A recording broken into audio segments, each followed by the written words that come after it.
Pendant des mois, les astronomes nous ont assuré que 3 Atlas ne seraient rien de plus qu'un survol spectaculaire, un visiteur interstellaire inoffensif qui frôlerait Mars avant de disparaître dans l'immensité noire.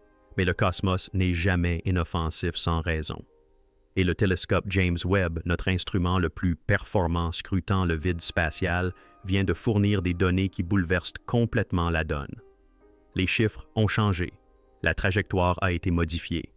Et maintenant, pour la première fois, les scientifiques murmurent ce que personne ne voulait entendre. 3 Atlas pourraient percuter Mars. Mais il ne s'agit pas simplement d'une comète. Il s'agit de manœuvres de précision, de pulsations de gaz régulières comme une horloge et d'un objet qui se comporte moins comme un rocher que comme un vaisseau spatial. Plus on analyse les données, plus elles deviennent claires. 3 Atlas ne dérive pas. Il se dirige, s'ajuste, se positionne, et la planète rouge se trouve directement sur sa trajectoire. Quelle que soit cette chose, elle n'en a pas fini avec notre système solaire. Plongeons-nous dans le sujet. Lorsqu'elle a été repérée pour la première fois le 1er juillet, la comète 3 Atlas ressemblait à n'importe quel autre corps céleste. Un point flou se déplaçant à grande vitesse, entouré d'une comète lumineuse, à près de 87 km par seconde par rapport au Soleil, une vitesse jamais enregistrée auparavant pour un objet s'approchant de notre système solaire. À cette vitesse, elle parcourt la distance Terre-Lune en moins de 80 minutes.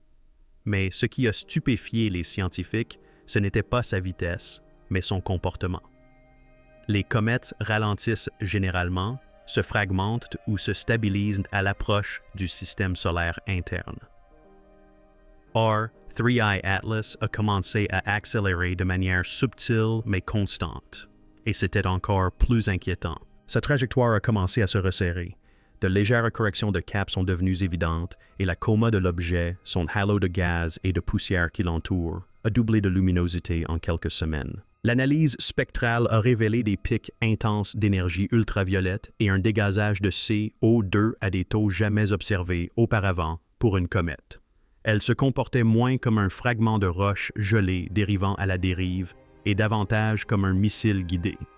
C'est alors que les capteurs à champ profond de Webb ont détecté un phénomène qui a tout changé.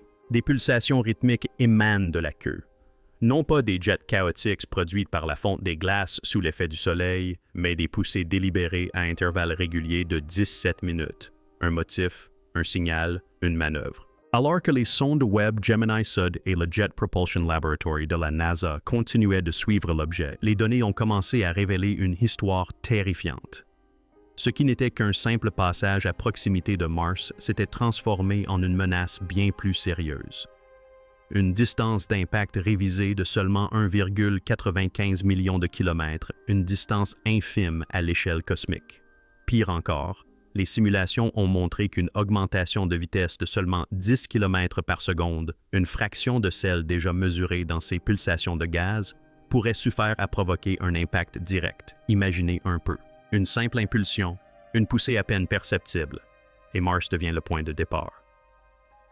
Un tel niveau de contrôle est inédit pour un corps céleste. C'est comme si 3 Atlas utilisaient leur propre gaz d'échappement comme des micropropulseurs, ajustant leur trajectoire à la manière d'un vaisseau spatial. Plus troublant encore, ces poussées sont parfaitement alignées avec le plan orbital de la planète. Les scientifiques ne se contentent plus de suivre un objet. Ils observent sa trajectoire, et la fenêtre d'impact se réduit comme peau de chagrin. Entre le 19 et le 30 septembre, la moindre explosion pourrait être fatale. Ce ne sont plus seulement des théoriciens amateurs ou des passionnés de science-fiction qui tirent la sonnette d'alarme. L'astrophysicien Avi Loeb de Harvard et son équipe ont publié un article proposant une hypothèse audacieuse. 3 Atlas pourrait être une sonde artificielle. Les données semblent confirmer cette théorie. Les échos radars captés par les antennes de Mars Reconnaissance Orbiter et de Goldstone sont métalliques et non les signatures aqueuses et diffuses typiques des comètes. Des sources internes à la NASA décrivent ces réflexions radar comme étant sans précédent. Ajoutez à cela les filaments verts en forme d'aiguilles visibles sur les photos amateurs à haute exposition. 3 faisceaux lumineux convergeant vers Mars, pulsant en synchronisation avec les évents d'échappement, et l'image devient indéniable. Cet objet ne se comporte pas naturellement. L'eau suggère un scénario où 3 Atlas pourrait délibérément cibler Mars pour s'y écraser, voire pire, pour y déposer quelque chose. Sondes, signaux, spores, quoi qu'il en soit, ce n'est pas une coïncidence. Mars est abordé dans un but chirurgical et l'humanité est prise au dépourvu, assistant impuissante à une opération qui se déroule sous nos yeux et que nous comprenons à peine. Que se passerait-il en cas d'impact? La réponse est presque inconcevable. Avec une masse estimée à 10 milliards de tonnes et une vitesse de 57 km par seconde par rapport à Mars, un tel impact libérerait plus de 2 millions de mégatonnes d'énergie. C'est des milliers de fois l'énergie de la plus puissante explosion nucléaire de l'histoire de la Terre. Le cratère aurait un diamètre de 60 km et une profondeur de 5 km et disperserait des débris sur l'orbite martienne, dont certains pourraient être éjectés dans l'espace interplanétaire. Et oui, cela signifie que certains de ces débris pourraient un jour atteindre la Terre. Mais les conséquences iraient bien au-delà de simples roches et poussières. Mars abrite des dizaines d'instruments scientifiques, rovers, orbiteurs, expériences de recherche de vie, relevés climatiques couvrant plusieurs décennies. Un impact ne se contenterait pas de détruire des machines. Il anéantirait des décennies de recherche, paralyserait les réseaux de communication et pourrait même déclencher des contaminations auxquelles nous ne sommes absolument pas préparés. L'ESA, Roscosmos, la CNSA et la JAXA ont toutes entamé des discussions sur la défense planétaire, non pas contre une flotte extraterrestre, mais contre un simple objet se comportant de manière un peu trop similaire à un véhicule. Depuis des années, les scientifiques spéculent sur l'existence passée de la vie sur Mars et peut-être même sa présence encore aujourd'hui profondément enfouie sous sa surface rouillée.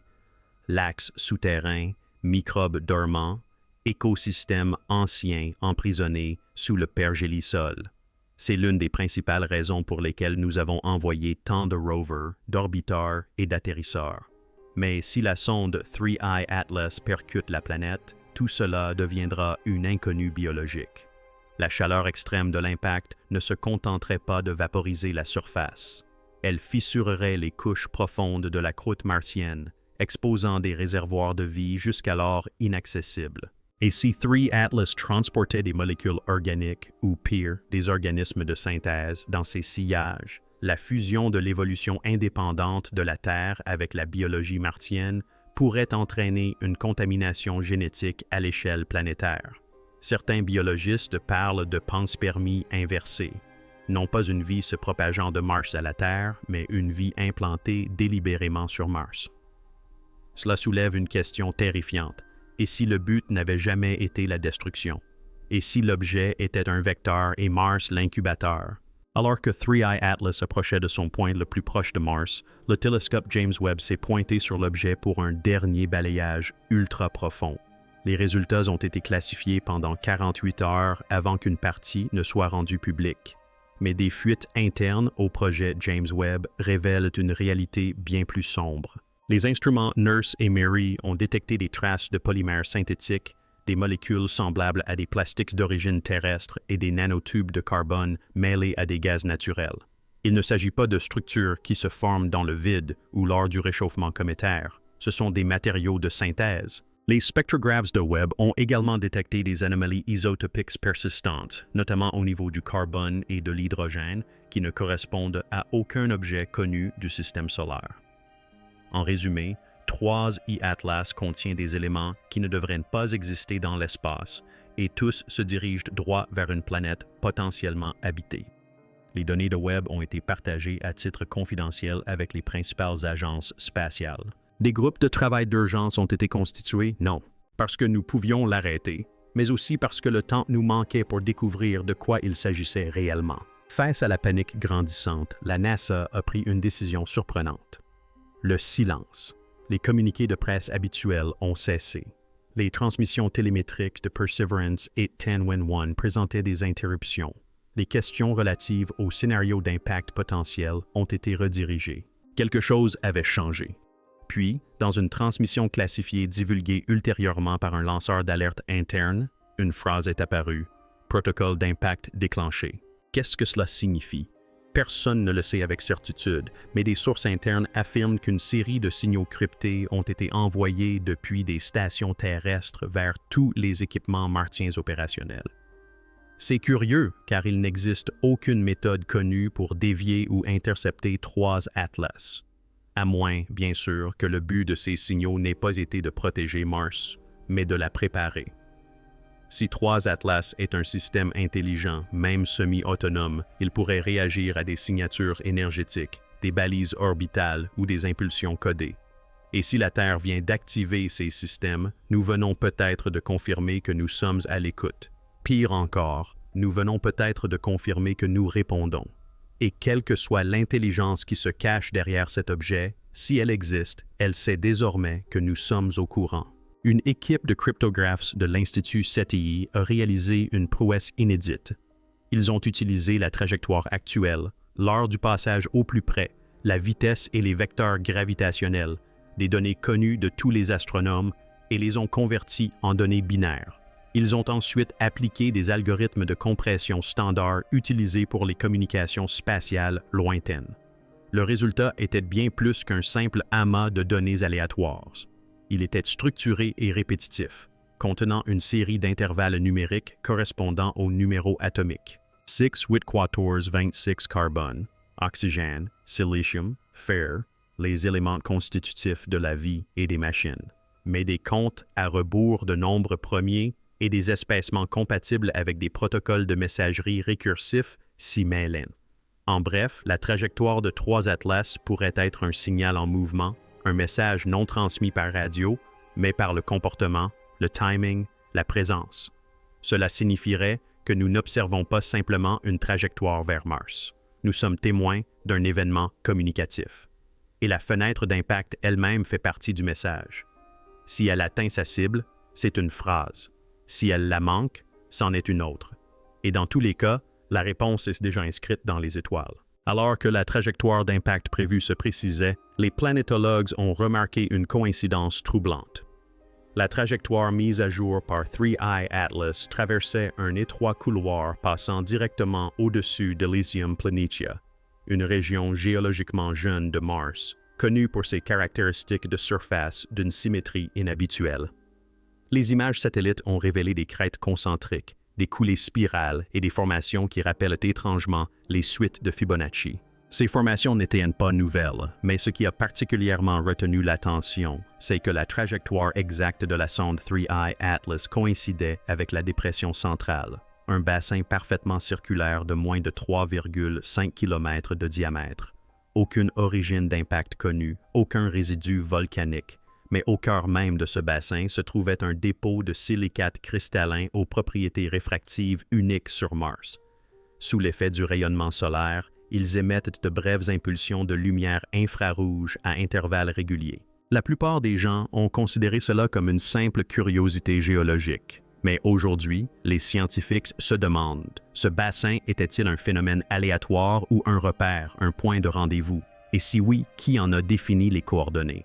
Au moment même où James Webb reprenait le suivi de 3E Atlas depuis son point de suivi alternatif, une anomalie inattendue fut observée. Derrière le corps principal de l'objet, non directement lié à lui, mais le suivant à une distance constante de 0,07 unités astronomiques, se trouvait une ombre secondaire. Ce n'était ni un champ de débris, ni du gaz. C'était quelque chose de plus sombre. Le radar ne pouvait la détecter. L'infrarouge ne pouvait pas la réchauffer. Mais l'analyse photométrique révéla une chute brutale de luminosité qui se déplaçait en parfaite harmonie avec 3E Atlas, comme si elle était maintenue par une force invisible. Cette ombre conservait une distance précise, insensible à la gravité et à l'accélération. Et visualisée en coordonnées polaires, elle formait une trace orbitale parfaite. Quelque chose suivait un atlas à 3 yeux. Ni escortant, ni blessant, mais reflétant. Les spéculations allaient bon train. Était-ce un objet secondaire, un drone, un écho gravitationnel ou quelque chose de totalement différent, un champ, une mémoire, un protocole? Pour la première fois, les chercheurs commencèrent à envisager l'hypothèse que les 3 atlas ne seraient peut-être pas les principaux acteurs de cet événement cosmique, mais simplement les vecteurs de quelque chose de plus insaisissable. Alors que tous les regards sont désormais tournés vers la date d'impact prévue, un schéma encore plus inquiétant est apparu. En traçant la trajectoire complète de l'astéroïde 3I Atlas et ses passages au plus près du Soleil, de la Terre et de Mars, les scientifiques ont constaté que chaque alignement coïncidait avec des dates de résonance astronomiques, des harmoniques orbitales clés étudiées depuis longtemps par les civilisations anciennes. 23 septembre, 5 octobre, 11 novembre. Ces dates correspondent non seulement aux équinoxes et aux transits saisonniers, mais aussi à de rares synchronisations gravitationnelles qui se produisent selon des cycles de 54 ans. En effet, la dernière fois que les trois planètes telluriques se sont trouvées dans des positions orbitales similaires lors du passage d'une comète remonte à l'événement de l'automne Gauss en 1908. Cette synchronicité a provoqué une onde de choc dans la communauté scientifique. Comment un objet interstellaire aléatoire pouvait-il arriver à des moments aussi importants sur le plan astronomique? À moins qu'il ne soit pas aléatoire, à moins qu'il ne suive son propre rythme, comme une horloge non fabriquée par la main de l'homme. Ce n'était pas une coïncidence céleste. C'était un motif, et les motifs dans l'espace sont toujours la signature d'une conception. Une dernière révélation a poussé la conversation vers un domaine autrefois considéré comme tabou dans la science conventionnelle, la conscience en mouvement. Une équipe de neurosciences de Princeton étudiant les schémas de synchronisation neuronale lors d'états méditatifs profonds a observé un phénomène extraordinaire. Lorsque des sujets étaient exposés aux fréquences de pulsations émises par la courbe lumineuse de trois atlas oculaires, et plus particulièrement aux intervalles de 17 minutes entre les évents de gaz, leur activité cérébrale se synchronisait non seulement chez un seul sujet, mais chez plusieurs sujets se trouvant dans des pièces différentes, isolées et à leur insu. Il ne s'agit pas d'une simple résonance, mais d'un véritable entraînement neurologique. Comme si le signal n'était pas seulement mécanique, mais aussi cognitif. Et s'il peut nous affecter à des millions de kilomètres de distance, qu'est-ce que cela révèle sur son origine? Se pourrait-il que 3 Atlas ne soit ni une roche, ni un vaisseau spatial, mais une pensée se propageant à travers l'univers comme une graine de conscience? Un message qu'on ne lit pas, mais qu'on ressent. Quelque chose qui s'active à l'écoute. Quelque chose qui s'intègre à nous dès qu'on le comprend. Si cela est vrai, alors l'impact sur Mars, qu'il soit physique ou non, n'est peut-être qu'un symptôme. Le véritable événement se produit peut-être déjà en nous. Face à l'inquiétude croissante concernant l'impact potentiel, un groupe discret d'archoastronomes a entrepris de comparer la trajectoire de trois atlas oculaires avec d'anciennes cartes du ciel. Ces documents provenaient non seulement d'observatoires occidentaux, mais aussi de manuscrits cosmologiques babyloniens, mayas et tibétains. Leur découverte était stupéfiante. Un motif connu sous le nom de serpent de flamme est apparu dans différentes cultures, décrivant un corps céleste descendant des profondeurs obscures, décrivant une courbe anormale près du Soleil et se dirigeant vers le dieu rouge Mars. Ce motif se répétait sur des stèles et même dans des gravures rupestres, chacune représentant la même trajectoire sinueuse. Mais un ensemble se distinguait, une pierre calendaire pré-Inca de Tahuanaco montrant 4 lignes rayonnantes partant de Mars après la descente de la comète. Après traitement par photogrammétrie, les lignes correspondaient au schéma de dispersion des débris projetés par Webb en cas d'impact sur Mars. Qu'est-ce que cela signifie?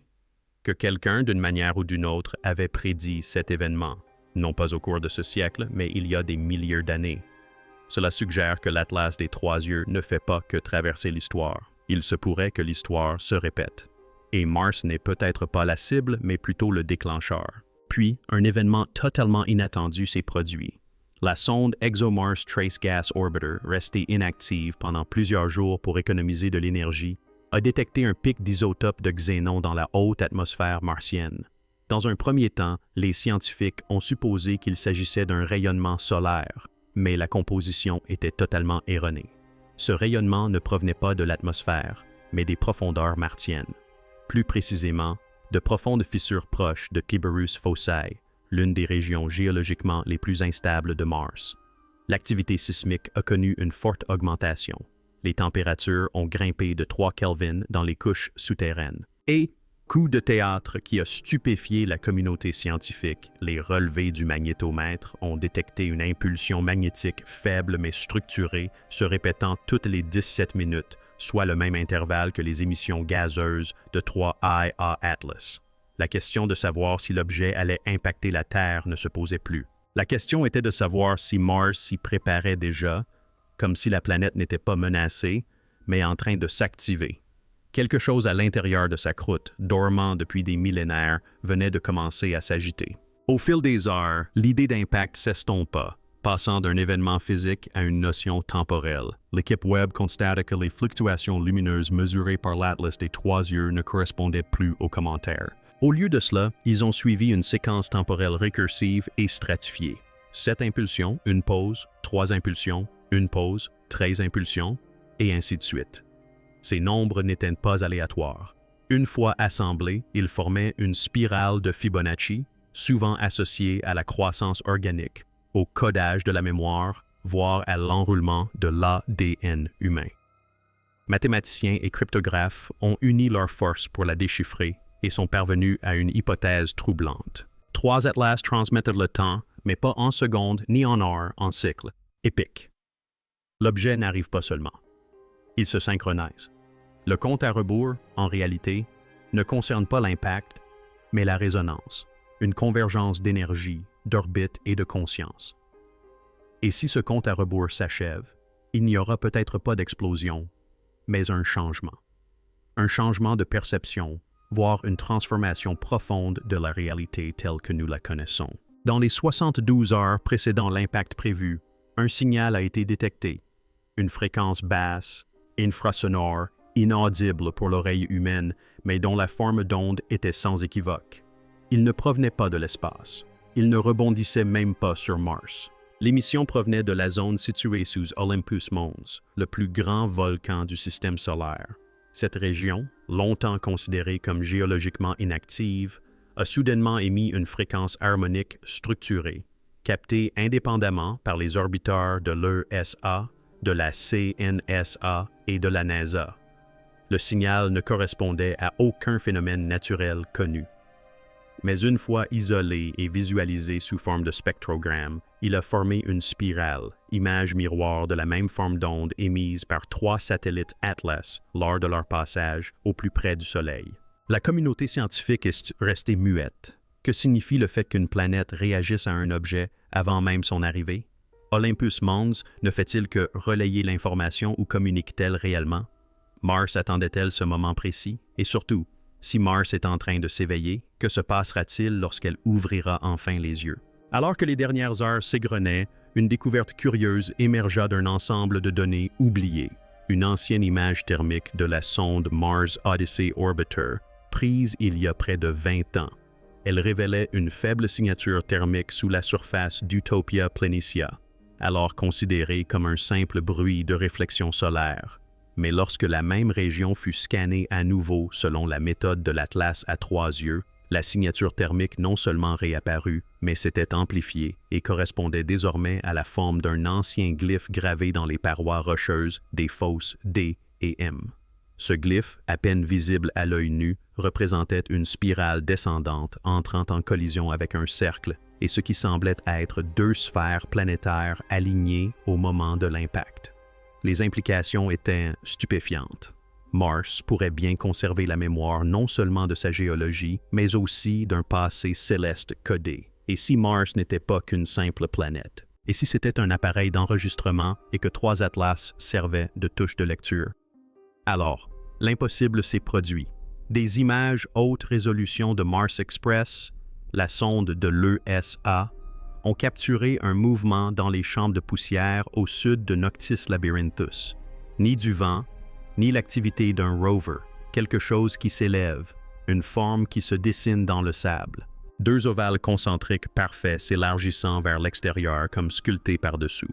Pendant 4 heures, les formes se sont étendues et déplacées jusqu'à former une image indubitable.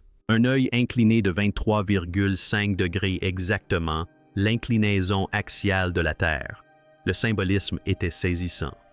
Un œil qui nous observait, ou un miroir qui nous reflétait.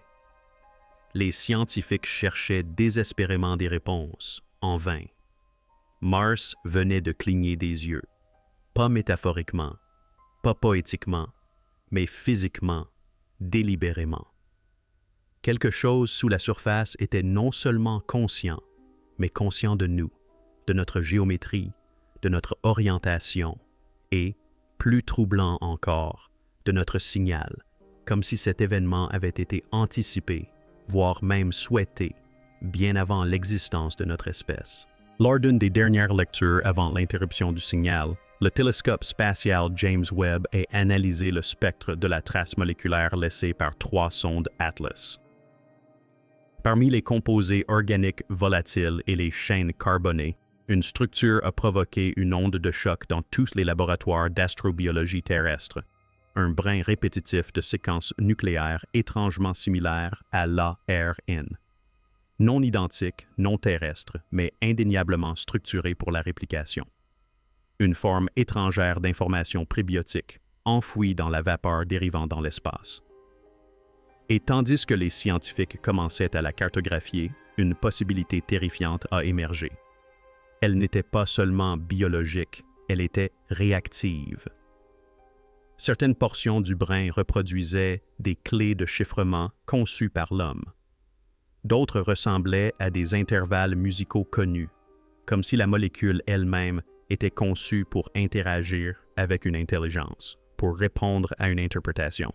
Il ne s'agissait pas d'un commentaire passif et superficiel.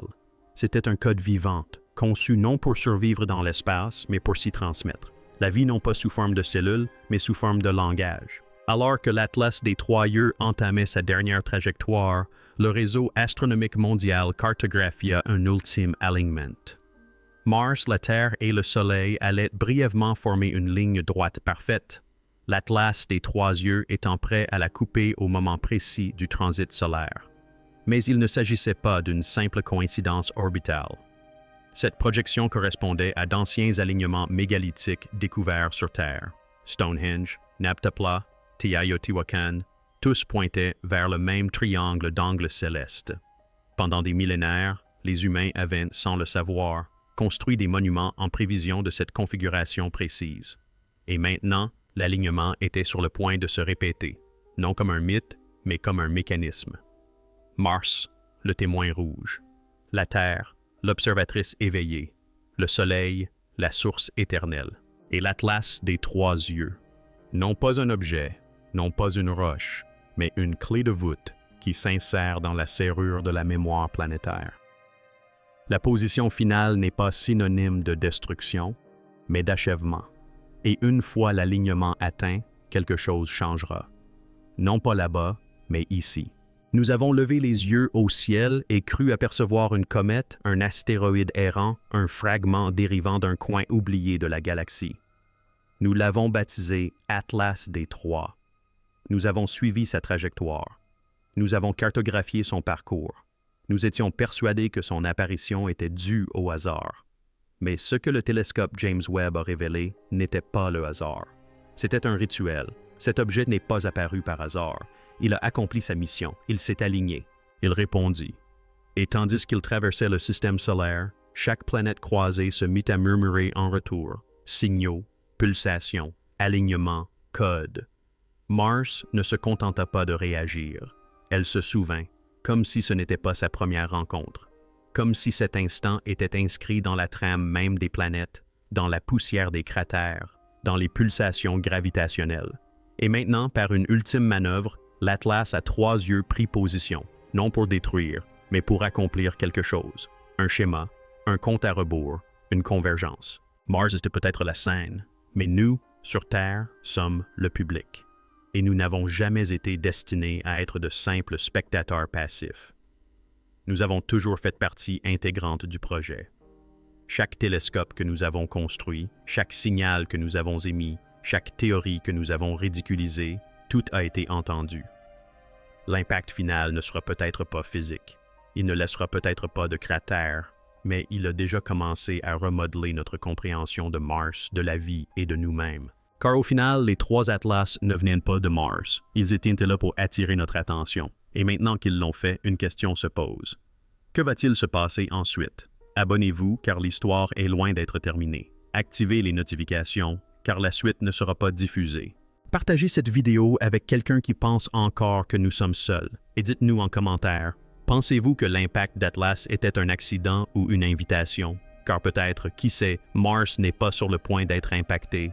Peut-être est-ce nous qui sommes confrontés à la vérité.